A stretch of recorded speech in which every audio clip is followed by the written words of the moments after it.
جب سے میری بیوی نے مجھے فون پر بتایا تھا کہ 3 دن بعد ہماری بیٹی پیدا ہونے والی ہے، میں خوشی سے پاگل ہوا جا رہا تھا۔ دل چاہ رہا تھا کہ ابھی اسی وقت یہاں سے اڑ کر جلدی سے اپنے گاؤں اپنی بیوی کے پاس پہنچ جاؤں۔ میں اور میری بیوی مہوش نے ہماری پیدا ہونے والی بیٹی کا نام بھی سوچ لیا تھا۔ مہوش کو فاطمہ نام بہت پسند تھا، اس لیے ہم نے اپنی بیٹی کا نام فاطمہ سوچ رکھا تھا۔ بڑی مشکل سے اللہ تعالیٰ نے ہماری دعا قبول کی تھی اور شادی کے پورے 4 سال بعد ہماری پہلی اولاد پیدا ہونے جا رہی تھی۔ اب مجھے صبح کا انتظار تھا کہ جلدی سے صبح ہو جائے اور میں اپنے مالک سے چھٹی لے کر گاؤں پہنچ جاؤں۔ وہ ساری رات میری ایسے ہی گزر گئی تھی۔ صبح میں اپنے مالک کے سامنے کھڑا ان سے چھٹی کی درخواست کر رہا تھا۔ میں بولا، صاحب جی بس 1 ہفتے کی ہی تو بات ہے، میری بیوی کی ڈلیوری اسی ہفتے متوقع ہے۔ میں چاہتا ہوں کہ اس مشکل وقت میں اپنی بیوی کا ساتھ دوں۔ مالک گہری سوچ میں ڈوبا ہوا تھا۔ کہنے لگا، مجید تمہارے جانے سے میرا بڑا نقصان ہو جائے گا، بتاؤ تمہیں کیسے جانے دوں؟ میں بہت حیران ہوا اور بولا، مالک کیسا نقصان؟ میں تو ایک معمولی سا ڈرائیور ہوں۔ مالک کہنے لگا، میرے پاس ایک بہت بڑا راز ہے، اگر وہ تمہیں معلوم ہو جائے تو تمہیں یقین ہو جائے گا کہ تم کتنے خاص ہو۔ مالک کہنے لگا، تم اچھا ٹھیک ہے، تم اپنی بیٹی کی ڈلیوری سے فارغ ہو جاؤ، جب تم واپس آؤ گے تو میں تمہیں کچھ ضروری باتیں بتاؤں گا۔ آج سے پہلے مالک نے کبھی میرے ساتھ اس طرح سے گفتگو نہیں کی تھی۔ میرا تجسس اور بڑھ گیا تھا۔ میں بولا، مالک اس طرح تو مجھے چین نہیں آئے گا، آپ مجھے جانے سے پہلے ہی ساری بات بتا دے۔ مالک بولا، مجید بہت کچھ باتیں تصدیق کرنی ہوتی ہیں، پھر سب کچھ تمہارے سامنے لے آؤں گا، تم مجھ سے وعدہ کرو کہ بہت جلد لوٹ آؤ گے۔ میں نے مالک سے وعدہ کر لیا۔ پھر مالک نے میرے ہاتھ پر میری تنخواہ بھی رکھ دی تھی۔ الٹرا ساؤنڈ کے ذریعے ہمیں معلوم ہو گیا تھا کہ ہمارے یہاں بیٹی پیدا ہوگی، اس لیے میں نے مارکیٹ میں جا کر اپنی بیٹی کے لیے گلابی رنگ کی ننھی سی فراک خرید لی تھی۔ میں شام کی بس میں بیٹھا اور صبح تک اپنے گاؤں پہنچ چکا تھا۔ میری بیوی مجھے دیکھ کر بے انتہا خوش ہوئی تھی، کہنے لگی، میں آپ کا بڑی بے صبری سے انتظار کر رہی تھی۔ میں مسکرا دیا اور بولا، اب تو میں آ گیا ہوں نا، سب کچھ ٹھیک ہو جائے گا۔ میرے والدین بھی بچے کی آمد کے متعلق سوچ کر بہت خوش تھے۔ میں نے بچے کی شاپنگ اپنی بیوی کو دکھائی تو وہ بولی، ہماری بیٹی بہت خوش قسمت ہوگی جو اسے آپ جیسا باپ ملے گا۔ خیر میری چھٹی کا تیسرا دن تھا، تب میری بیوی کی حالت خراب ہونے لگی تھی۔ اسے ہسپتال لے کر گئے جہاں میری بچی کی ولادت ہو گئی تھی، اور یہ دن میری زندگی کا سب سے خوبصورت دن تھا۔ سب بہت خوش تھے۔ 2 دن تک میں اپنی بیٹی میں ایسا کھویا رہا کہ مجھے آس پاس کا کچھ ہوش ہی نہیں تھا۔ پھر میرے ذہن میں مالک کی باتیں گھومنے لگی تھی۔ میں نے سوچا کہ میں جس مقصد کے لیے آیا تھا وہ تو پورا ہو ہی گیا ہے، کیوں نہ میں واپس چلا جاؤں؟ ہو سکتا ہے کہ مالک نے میرے ساتھ کوئی بہت اہم بات کرنی ہو۔ میری بیوی میری اس قدر جلد واپسی پر بہت خفا ہو گئی تھی، مگر پھر میں نے اس کو سمجھایا کہ میں ایک ضروری کام سے جا رہا ہوں، بہت جلد واپس آ جاؤں گا، تب وہ مان گئی تھی۔ میں مالک کے گھر پہنچا تو مجھے بہت عجیب سا ماحول محسوس ہوا۔ میرا دل بہت گھبرا گیا تھا۔ میں نے سوچا کہ شاید میں اپنی بیٹی کو چھوڑ کر آیا ہوں، اس لیے میرا دل ناراض ہے۔ میں گھر کے اندر داخل ہوا تو چوکیدار کہنے لگا، مجید اس گھر کے مالک کا انتقال ہو گیا ہے۔ میں نے حیرت سے چوکیدار کی جانب دیکھا کیونکہ مجھے اس کے الفاظ پر یقین نہیں آ رہا تھا۔ میں بولا، تم کیسی بہکی بہکی باتیں کر رہے ہو؟ چوکیدار کہنے لگا، میں سچ کہہ رہا ہوں، مالک کتنے اچھے انسان تھے نا، اپنے ملازموں کا کتنا خیال رکھا کرتے تھے۔ سچ کہوں تو ان کا چہرہ میری آنکھوں کے سامنے سے ہٹتا ہی نہیں ہے۔ میں بولا، کب ہوا انتقال مالک کا؟ چوکیدار کہنے لگا، تمہارے جانے کے 2 دن بعد ہی ان کا انتقال ہو گیا تھا۔ وہ اس دن بہت پریشان لگ رہے تھے، سارا دن یہاں وہاں ٹہلتے رہے، پھر میرے پاس آئے اور کہنے لگے، مجید کی کوئی خیر خبر ہے؟ میں نے نفی میں سر ہلا دیا تو وہ کہنے لگے، اچھا میں اسے فون کر کے پوچھتا ہوں کہ وہ کہاں رہ گیا ہے، ابھی تک لوٹ کر کیوں نہیں آیا؟ پھر مالک نے اپنی جیب سے موبائل نکالا اور تمہیں فون کرتے رہے تھے، مگر تم نے فون ہی نہیں اٹھایا تھا۔ میں چوکیدار کی باتیں سن کر حیران رہ گیا۔ آخر اچانک ہی مالک کی زندگی میں میری اس قدر اہمیت کیسے ہو گئی تھی کہ وہ میرے یہاں سے جانے پر بے چین ہو گئے تھے؟ میں نے اپنے ذہن پر زور ڈالا تو مجھے یاد آیا کہ سچ میں میرے نمبر پر 2 بار مالک کی کال آئی ہوئی تھی، مگر میں بیٹی کی خوشی میں سب کچھ بھول گیا تھا۔ میں چوکیدار سے بولا، بابا فضل تمہیں علم ہے کیا مالک مجھ سے کیا کہنا چاہتے تھے؟ افضل ہنس دیا اور بولا، ہم ملازم لوگ کہاں بڑے لوگوں کی باتوں میں دخل اندازی کرتے ہیں؟ مالک کے انتقال کے بعد مجھے بھی خیال آیا کہ کاش میں ان سے دریافت کر لیتا کہ آخر وہ مجھ سے کیا کہنا چاہتے تھے۔ ہم دونوں ابھی گیٹ پر کھڑے باتیں ہی کر رہے تھے کہ ایک ملازمہ وہیں آ گئی تھی۔ وہ مجھے کہنے لگی، مجید تمہیں مالکن اندر بلا رہی ہے۔ میں نے سر ہلا دیا اور ملازمہ کے پیچھے چل دیا۔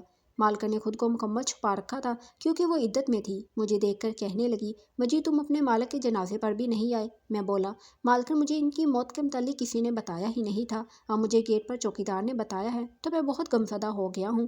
افسوس ہے کہ اس وقت میں یہاں پر موجود نہیں تھا۔ تمہارے یہاں بچی کی ولادت ہو گئی ہے کیا؟ میں بولا، جی مالکن، اصل میں میرا کام مالک کو گھر سے آفس اور آفس سے گھر چھوڑ کر آنا ہوتا تھا، اب جب وہ نہیں رہے ہیں تو اس کا مطلب ہے کہ میری جاب بھی ختم ہو چکی ہے۔ میں بولا، مالکن اب میرا یہاں کوئی کام نہیں رہا، میں اپنے گاؤں واپس چلا جاؤں گا۔ مالکن جلدی سے بولی، تم یہ کیا کہہ رہے ہو؟ کیا تم مالک کے انتقال کے بعد اس گھر کو چھوڑ کر چلے جاؤ گے؟ باقی کسی ملازم نے بھی تو نوکری چھوڑنے کی بات نہیں کی، تو پھر تم کیوں ایسے کہہ رہے ہو؟ میں بولا، مالکن میرا کام فقط مالک تک محدود تھا، اب میں یہاں رہ کر بھلا کیا کروں گا؟ مالکن کہنے لگی، اب مجھے تمہاری ضرورت ہے، تم یہ کام چھوڑ کر مت جاؤ۔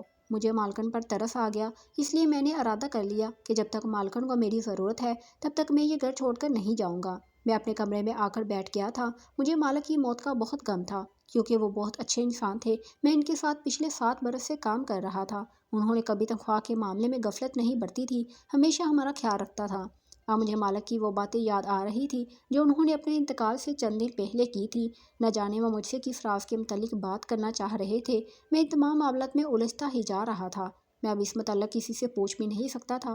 رات ہوئی تو ملازمہ میرا کھانا لے کر آ گئی تھی۔ وہ مجھے دیکھ کر بولی، مجید، مالک تمہیں بہت یاد کر رہے تھے۔ میں اس کی بات سن کر چونک گیا تھا۔ میں بولا، تمہیں کیسے علم ہوا؟ تو وہ بولی، مرنے سے ایک دن قبل وہ مجھ سے کہہ رہے تھے کہ مجید کب تک واپس آئے گا۔ میں بولی کہ مجھے تو اس متعلق علم نہیں ہے۔ پھر وہ کہنے لگے، تمہارے خیال میں مجید کیسا آدمی ہے؟ میں بولی کہ وہ اچھا انسان ہے، میں نے آج تک اس میں کوئی خامی نہیں دیکھی۔ میری بات سن کر ملازمہ کے چہرے پر مسکراہٹ پھیل گئی تھی۔ میں نے پوچھا، تم کچھ جانتی ہو کہ وہ میرے متعلق کیوں پوچھ گچھ کر رہے تھے؟ اس نے نفی میں سر ہلا دیا اور کھانا رکھ کر چلی گئی تھی۔ میں کھانا کھا کر بستر پر لیٹ گیا تھا اور بہت جلدی گہری نیند میں ڈوب گیا تھا۔ نہ جانے رات کا کون سا پہر تھا جب مالک میرے خواب میں آئے تھے۔ وہ کہنے لگے، مجید جلدی سے اٹھو، میرے کمرے میں جاؤ، وہاں ایک چیز تمہارے منتظر ہے۔ میں ہڑبڑا کر اٹھ بیٹھا تھا، میرا پورا وجود پسینے میں شرابور تھا۔ مالک کا یوں میرے خواب میں آنا حیران کن تھا۔ میں نے جلدی سے 2 گلاس پانی کے پیے اور سوچنے لگا، مالک نے مجھے اپنے کمرے میں جانے کا اشارہ کیوں دیا تھا؟ شاید ان کے کمرے میں کچھ ایسا موجود تھا جس سے میری ساری پریشانی دور ہو جاتی، مگر میں مجبور تھا، مالک کے کمرے میں نہیں جا سکتا تھا، کیونکہ وہاں پر مالکن موجود تھی اور وہ تھی بھی عدت میں۔ میں بڑی دیر اس خواب کے بارے میں سوچتا رہا تھا۔ صبح اٹھتے ہی میں نے جلدی سے اپنی بیوی کا نمبر ملایا اور اس سے باتیں کرنے لگا تھا۔ وہ تو میری آواز سن کر پھوٹ پھوٹ کر رونے لگی تھی۔ وہ بولی، آپ مجھے چھوڑ کر کیوں چلے گئے تھے؟ ہماری بیٹی رات بھر روتی ہے، مجھ سے نہیں سنبھلتی ہے، آپ آ کر اپنی بیٹی کو سنبھالیے۔ میں بولا، کیا ہو گیا ہے مہوش تمہیں؟ تم تو بہت ہمت اور حوصلے والی ہو، مجھے امید ہے کہ یہ گھٹن وقت بھی گزر جائے گا۔ پھر میں نے اسے اپنے مالک کی وفات کے متعلق بتایا تو وہ بہت اداس ہو گئی تھی۔ کہنے لگی، مجید ان کا اچانک سے کیسے انتقال ہو گیا؟ میں بولا، مجھے اس متعلق تو کچھ خبر نہیں ہے، مگر جب میں چھٹی لے کر گھر واپس آنے لگا تب مالک نے مجھ سے کہا تھا کہ وہ میرے ساتھ کوئی ضروری بات کرنا چاہتے ہیں۔ مجھے اس بات کا بہت افسوس ہے کہ انہیں زندگی نے اتنی مہلت ہی نہیں دی کہ وہ دل کی بات میرے ساتھ کر سکتے۔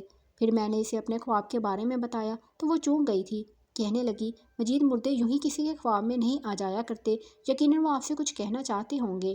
جب آپ نیند سے بیدار ہوئے تو آپ کو چاہیے تھا کہ فوری طور پر مالک کے کمرے میں جاتے۔ میں بولا، مہوش تم کیسی باتیں کر رہی ہو؟ وہ آدھی رات کا وقت تھا اور تب مالکن بھی اپنے کمرے میں موجود تھی، وہ عدت میں ہیں۔ ویسے بھی کسی جوان مرد کا یوں کسی عورت کے کمرے میں جانا معیوب سمجھا جاتا ہے۔ مہوش بولی، اپنے خواب کے متعلق مالکن کو بتا دے، شاید وہ آپ کی کچھ مدد کر سکے۔ ہاں، اب ایسا ہی کرنا ہوگا۔ اتنی ہی دیر میں ملازمہ میرے پاس آئی اور بولی، بیگم صاحبہ کا حکم ہے کہ گاڑی نکالو۔ میں نے ہاں میں سر ہلا دیا اور فون بند کر کے اپنے کمرے سے باہر آ گیا۔ میں نے گاڑی اسٹارٹ کی تو مالکن آ کر بیٹھ گئی تھی۔ وہ کہنے لگی، مجھے آفس لے چلو۔ میں نے گاڑی آفس کے راستے پر ڈال دی تو مالکن کہنے لگی، مجید تم کتنا پڑھے لکھے ہو؟ یہ ایک ایسا سوال تھا جو آج تک مالک نے مجھ سے نہیں پوچھا تھا۔ میں بولا، مالکن میں میٹرک پاس ہوں۔ تب مالکن بولی، مجید تمہارے مالک مرنے سے پہلے عجیب عجیب سی باتیں کر رہے تھے۔ وہ کہہ رہے تھے کہ مجھے اگر کچھ ہو گیا تو تم مجید پر بھروسہ کر لینا، وہ ایک اچھا اور شریف لڑکا ہے، بے شک اس کی تعلیم کم ہی ہے، مگر آفس کے معاملات میں تم اس سے مدد لے لینا۔ مجید سچ کہوں تو مجھے اس بزنس وغیرہ کی کوئی بھی سمجھ بوجھ نہیں ہے، تم بتاؤ میں یہ سب کیسے سنبھالوں؟ میرے تو کوئی آگے پیچھے بھی نہیں ہے۔ اب تمہیں اپنے مالک کی وصیت پر عمل کرنا ہوگا اور میری مدد کرنا ہوگی۔ میں بولا، مالکن میں گاؤں کا رہنے والا ہوں، تعلیم بھی میری واجبی سی ہے اور بزنس وغیرہ کے معاملات کے حوالے سے میں علم نہیں رکھتا، تو میں آپ کی کیسے مدد کر سکتا ہوں؟ دیکھ لو مجید، یہ تمہارے مالک کی وصیت ہے، تمہارا کام فقط اتنا ہوگا کہ تم بس اپنے مالک کی کرسی پر جا کر بیٹھ جایا کرنا، ہر کام پر نظر رکھو گے، باقی بزنس کے معاملات مینیجر ہی دیکھ لے گا۔ عدت کا وقت پورا ہو جائے تو میں بھی دیکھوں گی کہ مجھے آگے کیا کرنا ہے، اور پھر تم سوچ بھی نہیں سکتے کہ مالک کی کرسی پر بیٹھنے سے تمہاری تنخواہ لاکھوں روپے میں ہو جائے گی۔ میں تو مالکن کی بات سن کر ہی دنگ رہ گیا تھا، ایسا لگ رہا تھا جیسے میری لاٹری لگ گئی ہو۔ میری بیٹی فاطمہ میرے لیے بہت خوش قسمت ثابت ہوئی تھی۔ اب مالکن اس قدر اصرار کر رہی تھی تو میں انکار بھی نہیں کر پا رہا تھا۔ وہ میرے ساتھ آفس گئی اور انہوں نے سب کو سمجھا دیا تھا کہ آج سے مجید اس آفس کا باس ہے، تم سب پر لازم ہے کہ اس کا ہر کہا مانو۔ مالکن کی بات سن کر سب ملازمین مجھے رشک بھری نگاہوں سے دیکھ رہے تھے اور پھر کھڑے کھڑے ہی میری حیثیت بدل گئی تھی۔ میں ایک معمولی سا ڈرائیور اور ایک بہت بڑی کمپنی کا مالک بن گیا تھا۔ میں نے مانا کہ میں وہاں صرف نگران تھا، حقیقی مالک نہیں، مگر پھر بھی ملازم میرے سامنے جھکتے چلے جا رہے تھے۔ اب میں ہر روز آفس آنے لگا تھا۔ اب تو ہر فیصلہ میرے مشورے کے مطابق کیا جاتا تھا۔ فائلز پہ میرے ہی سائن لازمی ہوتے تھے۔ کسی کو چھٹی چاہیے ہوتی تھی تو مجھ سے آ کر درخواست کرتے تھے۔ یہ زندگی بہت حسین تھی۔ میں نے فون پر اپنی ترقی کے متعلق جب اپنی بیوی کو بتایا تو وہ خوشی سے پھولے نہ سما رہی تھی۔ میری بیوی تو میری ترقی سے بہت خوش ہو گئی تھی، مگر میں خود کو پرسکون کرنے میں ناکام رہا تھا۔ میرا سب سے بڑا مسئلہ میرا خواب تھا۔ مجھے ہر رات خواب میں مالک نظر آتے تھے۔ وہ مجھ سے کہتے کہ میرے کمرے میں جاؤ، مگر میں کیسے جا سکتا تھا؟ یہ اخلاقیات سے گری ہوئی بات تھی کہ میں اپنی بیوہ مالکن کے کمرے میں آدھی رات چھاپا مارنے کے لیے چلا جاتا۔ مجھے پھر اس بات کا بھی ڈر تھا کہ کہیں مالکن مجھ سے خفا ہو کر مجھ سے میری حیثیت ہی نہ چھین لے۔ اس طرح تو میری لاکھوں کی تنخواہ بھی خطرے میں پڑ سکتی تھی، اس لیے میں ہر رات اپنے اس خواب کو رد کر دیتا تھا۔ مجھے مالکن کے آفس جوائن کیے ہوئے پورا 1 مہینہ ہو گیا تھا اور اب تو میری تنخواہ بھی میرے ہاتھ میں آ گئی تھی۔ میں خوشی سے پھولے نہیں سما رہا تھا۔ ایک دن میں آفس میں بیٹھا ہوا تھا کہ مالکن کا فون آ گیا۔ وہ کہنے لگی، مجید جلدی سے گھر آؤ، میں نے تمہیں ایک چیز دکھانی ہے۔ میں پریشان سا ہو گیا کہ آخر ایسی بھی کیا بات ہے جو مالکن نے مجھے اتنی ایمرجنسی میں گھر بلایا ہے۔ گھر پہنچا تو مالکن لاؤنج میں ہی بیٹھی ہوئی تھی۔ وہ رو رہی تھی اور میری گھبراہٹ بڑھتی چلی جا رہی تھی۔ میں بولا، مالکن کیا ہو گیا ہے؟ آپ اس طرح سے کیوں رو رہی ہیں؟ مالکن کہنے لگی، آج میں اپنے کمرے کی صفائی کر رہی تھی، مجھے وہاں سے یہ خط ملا ہے۔ یہ تمہارے نام میرے شوہر نے لکھا تھا۔ میں نے تھر تھراتے ہاتھوں سے وہ خط پکڑ لیا تھا۔ وہ کہنے لگی، مجید اس خط کو پڑھو اور مجھے بھی بتاؤ میرا شوہر تم سے ایسا کیا کہنا چاہتا تھا جو اس نے خط کا سہارا لیا تھا۔ میں نے جلدی سے خط کے اوپر سے ٹیپ اتار دی تھی۔ میں نے وہ خط پڑھا تو دنگ رہ گیا۔ اس میں مالک نے لکھا ہوا تھا، مجید میں جانتا ہوں کہ تم ایک شادی شدہ مرد، مگر میں پھر بھی تم سے ایک درخواست کرنا چاہتا ہوں کیونکہ تم ایک اچھے انسان ہو۔ میں نے تمہارے متعلق چھان بین کروائی ہے، تم میں کسی قسم کا کوئی نقص نہیں نکلا۔ مجید، مجھے ڈاکٹر نے بتایا ہے کہ مجھے ایک بہت ہی خطرناک بیماری ہے، میں بہت جلد اس دنیا سے گزر جاؤں گا۔ میرے بعد میری بیوی پیچھے اس دنیا میں اکیلی رہ جائے گی۔ اس کے سر پر تو والدین بھی سلامت نہیں ہیں۔ ایسے میں میری تم سے درخواست ہے کہ تم میری بیوی کو تنہا مت چھوڑنا، تم اس سے نکاح کر کے اس کا سہارا بن جانا۔ میں اس کے حوالے سے کسی اور شخص پر کبھی بھی اعتبار نہیں کر سکتا۔ میں خط پڑھ کر دنگ رہ گیا تھا۔ سمجھ ہی نہیں آ رہا تھا کہ مجھے اب کیا کرنا چاہیے اور کیا نہیں کرنا چاہیے۔ مالکن بولی، مجید کیا لکھا ہے خط میں؟ مجھے بتاؤ، میں بہت بے چین ہوں۔ اب اگر میں مالکن کو اپنے منہ سے یہ سب کہتا تو شاید وہ مجھ پر اعتبار نہ کرتی، اس لیے میں نے خط ان کی جانب بڑھا دیا اور وہاں سے چلا گیا۔ باہر آ کر میں سوچنے لگا تھا کہ شاید مالک مجھ سے یہی کہنا چاہتے تھے، شاید وہ میرے خواب میں بھی اسی لیے آیا کرتے تھے۔ اب بات تو یہ تھی کہ کیا مجھے اپنے مالک کی وصیت پر عمل کرنا چاہیے یا نہیں۔ میں اپنی بیوی کو کیسے دھوکہ دے سکتا تھا؟ میں نے سوچا کہ میں دیکھتا ہوں کہ مالکن اس خط کے متعلق کیا کہتی ہے مجھ سے۔ ان کا جواب سن کر ہی میں کوئی فیصلہ کروں گا۔